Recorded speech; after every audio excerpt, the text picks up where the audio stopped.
পৃথিবীর বুকে স্বর্গ যেন নরকে পরিণত হয়েছে। জঙ্গি হামলায় রক্তাক্ত ভারতের কাশ্মীরের পহেলগাঁও।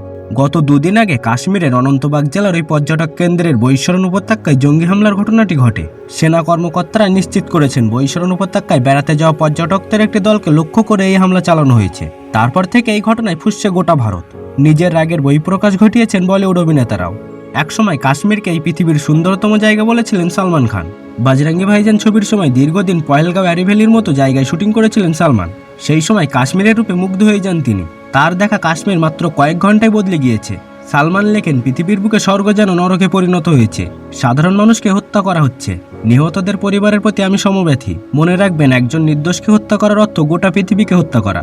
একসময় জঙ্গিদের তালিকায় নাম উঠে এসেছিল সঞ্জয় দত্তেরও। তিনিও ক্ষোভ প্রকাশ করে লিখেছেন, ঠান্ডা মাথায় আমাদের দেশের লোককে খুন করেছে ওরা। এই ঘটনাকে ক্ষমা করা যায় না। এই জঙ্গিদের এবার বোঝা উচিত আমরা চুপ করে থাকবো না। আমাদের এই ঘটনার পাল্টা জবাব দিতেই হবে। প্রধানমন্ত্রী মোদী ও স্বরাষ্ট্রমন্ত্রী অমিত শাহকে অনুরোধ করব এই ঘটনার যোগ্য জবাব দেওয়ার জন্য।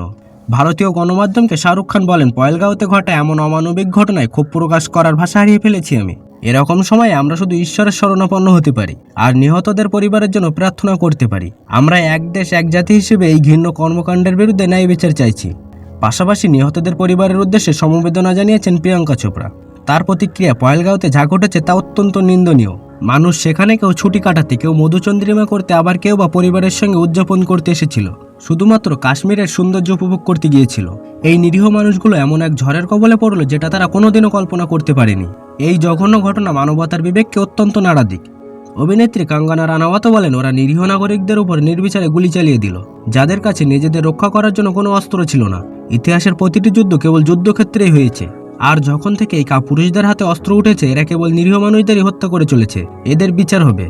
অনুপম খের বলেন, আমি হাত জোর করে প্রধানমন্ত্রী নরেন্দ্র মোদী, অমিত শাহ এবং সমগ্র সরকারের কাছে অনুরোধ জানাই, এবার এই সন্ত্রাসীদের এমন শিক্ষা দেওয়া হোক যাতে তারা পরবর্তী 7 জন্মেও এ ধরনের কাজ না করতে পারে। সন্ত্রাসীদের প্রতি কোনো দয়া মায়া নয়। নিজের শব্দ চয়নের ক্ষেত্রে সংযত হতে চাইলেও পারছি না।